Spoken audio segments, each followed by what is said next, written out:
Meanwhile, Israel and Iran exchanged barbs at the United Nations Security Council's emergency meeting on Monday. Iran condemned Israel's Saturday attack, with the country's UN ambassador Amir Saeid calling it a blatant and dangerous breach of international law and the UN Charter. He highlighted United States' quote-unquote unwavering and unconditional support to Israel, as well as its obstruction of the Security Council mandate as a permanent member, and claimed it has emboldened the Benjamin Netanyahu-led country to persist in its crime and aggression in Gaza and Lebanon, and now in Iran. The U.S. government is complicit in Israeli aggression and will bear its consequences. Furthermore, the United States has already been complicit in the ongoing war crimes and genocidal campaign targeting civilian and civilian infrastructure both in Gaza and Lebanon. The vast majority of bombs Israeli drops on Gaza and Lebanon are US-made. Israel called Iran, quote-unquote, the puppet master behind Hamas in Gaza and the Hezbollah in Lebanon. Speaking of Iran's October 1st launch of at least 180 missiles into Israel, its UN ambassador Danny Danon claimed the country promised destruction. Israel responded with strength. He said, "No sovereign country would tolerate hundreds of ballistic missiles aimed at its civilian population. No responsible government would allow its people to remain under constant threat.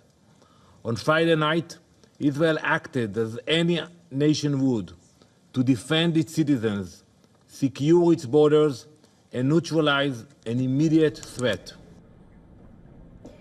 The United States warned Iran of severe consequences if it undertakes any further aggressive action against Israel or the U.S. personnel in the West Asia.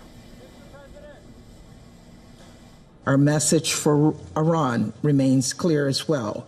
Should it choose to undertake further aggressive acts against Israel or U.S. personnel in the region, there will be severe consequences. We will not hesitate to act in self-defense. Russia and China sided with Iran, blaming Israel for the escalation in tensions in the region. UK took a more neutral stance, calling on all sides to exercise restraint.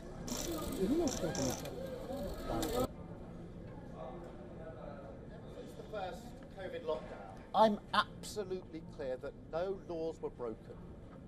They were followed at all times. They deserve politicians. And for more on this, our correspondent Susan Tehrani has sent us this report from New York. The United Nations Security Council held an emergency meeting on Monday afternoon to address escalating tensions between Iran and Israel. This comes after those Israeli airstrikes targeted Iranian missile factories over the weekend, prompting Iran to now consider a response to those attacks. UN Secretary General Antonio Guterres has called for an immediate halt to all attacks in the region, while the U.S. representative to the United Nations emphasized on Monday that all acts of escalation are condemnable and must stop. The situation began to unfold on October 1st when Iran launched nearly 200 ballistic missiles targeting Israel at Tel Aviv.